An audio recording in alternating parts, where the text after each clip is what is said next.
and welcome to the Wheel of Monarchs. I'm your host, Lally. Today we're taking a step back into the 16 and 1700s in England and France. Hashtag Throwback Thursday. Anyways, I am so excited for tonight's episode, but before we start, I think that we should learn a little bit more about our contestants, Gina and Charlotte. Gina, why don't you tell us a little bit about yourself? Hi, I love to swim, and I also play piano and violin. I'm 14 years old. Charlotte, what about you? Hi, I'm Charlotte. I am 13 years old, and I enjoy singing, running, and taking selfies, and I am a Dance Mom enthusiast. Well, too bad this episode isn't about Dance Moms trivia. I hope you know your history facts. Okay, anyways, before we get started, I think that I should tell you the categories of the game. Category number 1 is Parliament Limits English Monarchy. Category number 2 is Louis XIV. Category number 3 is the Scientific Revolution. Category number 4 is the Enlightenment. Category number 5 is the American Revolution. Category number 5 is the American Revolution. And category number 6, last but not least, is the French Revolution. So, are you all ready? Yeah! Okay, I hope that you know the rules of the game. The rules of the game are that we are going to learn about the French and English past monarchies, and that we're going to start with category number 1, Parliament Limits English Monarchy, and go from there to learn about the different events in France and England history to learn about the way that they're governed today. So are you ready? Yes, I am. Oh, and by the way, points equal dollars, so the winner will leave with the amount of points that they have in dollars, but the loser will not win anything. Aw, sad face. Okay. Are you girls ready? Mm-hmm. Are you ready, crowd? Yes! Okay, awesome. So we're going to start with question number 1 for 100 points. Parliament Limits English Monarchy. Okay, this is a battle between the supporters and opponents of King Charles, otherwise known as the Royalists and the Puritans. What was the name of this battle? What was the English Civil War? Oh, great job! Thank you.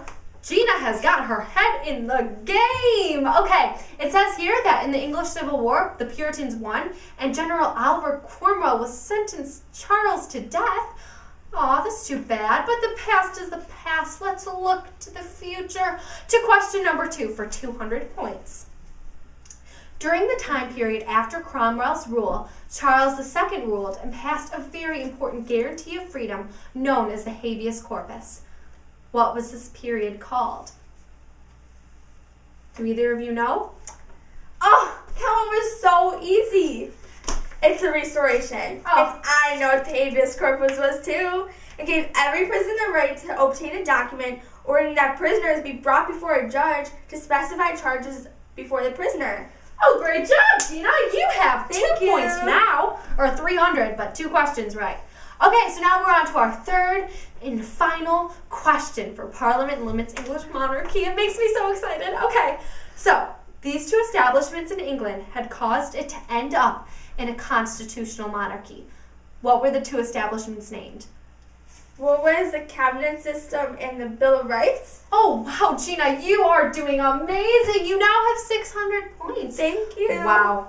Okay, so now we're on to category number 2. Hopefully, Charlotte, I hope you can answer some questions right so you can catch up to Gina a little, I hope. Okay, so category number 2 is Louis XIV. Question number 1 for 100 points is, what were the 3 main accomplishments of Louis XIV? He attained noble authority. No, he weakened noble authority, and he improved government agents, and he attained the economy. Oh, great job, Charlotte. You're doing awesome now. I'm sure you can catch up to Gina.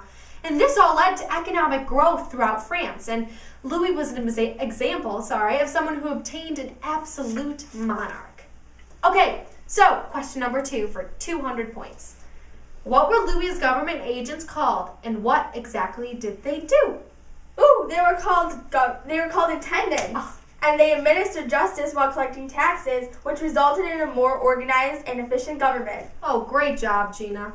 Okay, now to the next question. This is a true or false question. Louis attempted to expand France's boundaries by invading Spain and gained many towns. True. No, I mean false. No, I mean true. No, I mean Come false. on, it's so easy. Just choose an answer. Okay, I'll stay with false. Oof, are you sure? Mm-hmm. I'm so sorry because, who am I kidding? It's false. You're right. It says here that, Louis traveled to the Netherlands, not Spain, and he ended up gaining 12 cities, and this resulted in a successful and a very powerful government. Okay, score check. Charlotte now has 400 points and Gina has 700, so it's a little closer match now. We're on the winner. Okay, now on to our next category, the Enlightenment. Are you ready? I always am. Actually, I'm sorry. The Enlightenment is the category after this. This is the scientific revolution. Okay. What types of things do scientists do to advance science and make more precise observations? They develop tools and instruments such as the telescope and the thermometer. Yes, great job, Gina. And look at how we still use the microscope and the... Oh, I am sorry. You got that answer wrong, Gina. It was the microscope and the thermometer. That's what I said. Oh, you said telescope and the thermometer. Ooh. Oh. I am sorry. No. See, sometimes this happens in the Wheel of Monarchs, but we keep on going, right? Okay. So on to our next question. What did scientists start to learn more about and use that information to learn more about people? They started to give people medicines, right? And then they started finding cures for the diseases and prescribing vaccines. Yes. And these vaccines advanced to the vaccines that we now have today. Great job, Charlotte. Okay. Ooh, this is a hard question. Okay, listen up. Why did scientists and people start to feel more powerful during the scientific revolution? Is it because... Okay, you better answer or I give up. I would answer if I were you. Time is ticking. 5, 4, 3. I'm not sure. Oh, time is up. I am sorry, Gina. Charlotte, do you know the answer? No, sorry. Oh, that's okay. Okay, I guess I have to tell you folks the answer. Okay, it was because the scientists were feeling more powerful because of all the discoveries they were making, and the people felt like they could withhold that power also. And because of this, the government was going down. Oh, poor government. Anyways, now we are on to the Enlightenment. Are you girls excited? Yeah! Okay, awesome. I'm excited too. Okay, this next question has a fill-in-the-blank answer. The Enlightenment improved the status of blank, whom helped spread ideas through social gatherings. Do either of you girls know? No, sorry. Woman, duh. That one was so easy. Great job, Gina. Yes, it says here that the women helped spread the Enlightenment, which also improved their education. But here's a little history snippet for you. The women were not the only ones that wanted their status raised, but male writers also vouched for women's rights. Thank you, male writers of France. Okay, so on to our next question. What was it that Enlightenment writers wanted to reform? What was the union of the church and state? Yes. During the Enlightenment, people were looking more towards themselves than the church, and so they didn't really want church and state unified, if you know what I mean. Okay, so anyways, we're on to our third and final 300-point question to the Enlightenment. What power rose the most during the Enlightenment? Was it... Ooh, time is ticking. You should answer. Hurry, Gina. The power of the individual. Yes, good job, Gina. That was awesome. She is rocking this, isn't she, audience? Yes, she is. It says here that scientific knowledge during the Enlightenment caused a more secular outlook on life, and this means that people were looking more towards themselves rather than the church, like what I said for the previous question, and this equals the rise of the individual. Great job, Gina. Thank you, Lolly. Okay. Now we are on to our fifth category, the American Revolution. Are you girls ready? I always am. I'm sure you always are, Gina. You're just so smart. Okay, what power produced rising tension? what war, I'm sorry, produced rising tension between Britain and the colonists? The French and Indian War. Yes, great job, Charlotte. During the French and Indian War, Britain had a lot of debt, so Parliament passed acts or taxes on many items, and the colonists were fed up with this, claiming that they had been taxed without representation. Ooh, that led to greater tensions, which led to the American Revolution. Okay, now on to our question number 2. Who won the American Revolution? Sorry, dang it, I can't remember. Oh, you don't know that? Oh, that was an easy one. Gina, so do you know? easy. Obviously, it's the colonists because we're now ruled by Britain today. Oh, that one was so easy. I know, it kind of was. Okay, now on to our next question with the American Revolution. What was the event in which the Sons of Liberty poured British taxed tea into the Boston Harbor, which was one of the many steps towards the American Revolution? The Boston Tea Party. Oh, great job, Charlotte. Can you tell us a little bit about that? They poured tea because they were taxed, and so they were pouring tea, and they got all mad, and it was whole bazooka, and they went crazy. It was bazooka, yes. Yeah. Good word for that, Charlotte. It was bazooka, and they went crazy. I like that.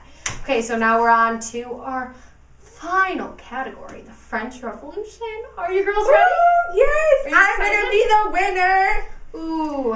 Do you think you could win, Charlotte? Yeah, I think I know my facts pretty well on the French Revolution, and I think I'll catch up and beat Gina. Woo! I guess we'll have to wait and see who wins, right, audience? Okay, so here is our first question for the French Revolution. Who were the third state delegates that passed laws and reforms for the French people? What was their name?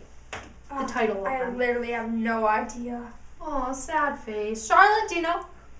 No, sorry. Oh, it was the National Assembly, and this was actually vital to France's history. It ended absolute monarchy and started the beginning of a representative government. Okay, so now we have our second question, which I hope one of you can answer, because neither of you knew the last one, and that's just not how this game is supposed to work. You were supposed to know this. I thought you were both smart girls. I'm still very smart. Oh, well, Me too. Let's hope you know the answer to this one. What was the period called when the Great Fear swept through France? The Great Terror. The Great Terror, yes, it was a period of panic sweeping through the countryside. And it began when wild rumors were circulating that nobles were hiring outlaws to terrorize the peasants. Now we are on to our last question of the entire game, worth 500 points. Scorekeeper, can you tell us the points right now? Gina is in the lead with a whopping $1,300, with Charlotte at $800. Oh, wow! So it looks like whoever wins this question, whoever gets this question right, wins the entire game! Wow! Are you guys ready? It'll actually be a tie. Ooh. Wait. 800 plus 800... Oh, I'm so bad at math. You're so much smarter than me. I know. Look at, if Charlotte gets this question right and it's a tie, I guess we're going to have another question. So let's hope that Gina gets it right. Ha, ha, ha, ha. Okay, now on to our last question of the entire game show. Are you ready? Yeah! Okay, I'm going to do this. I can do this. Okay, you can't beat Gina. Okay, Woo! I'm sure you can beat Gina. Okay. Listen to the question very carefully. What were the 3 main events leading up to the decline and beheading of the French monarchs?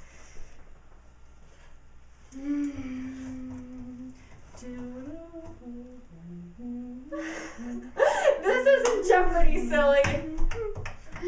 Ooh. Do you know? I think I know. You know? What is it? It was a limited monarchy, the Great Terror, and a war with France, which caused the government to be extremely weak. Gina is the winner of the Wheel of Monarchs! OMG! Gina, what do you have to say to the audience? I am so happy and proud of myself. I knew I was going to get this because I am so smart. Charlotte, don't you have to say something to Gina? Congrats, Gina. Thank you, Charlotte. You did amazing. Thank you. Awesome. Okay, well, it was very amazing to have you both on the show. Tomorrow we will be talking about the monarchs in Scotland during the Middle Ages, and then the next day we'll be talking about monarch butterflies. Get it? Monarch butterflies. Okay, so anyways, it was very enjoyable to have you both on the show today. It was nice to meet both of you. And Gina, you will be taking home $1,800. Wow. Okay, great job. So, did you guys get that thing?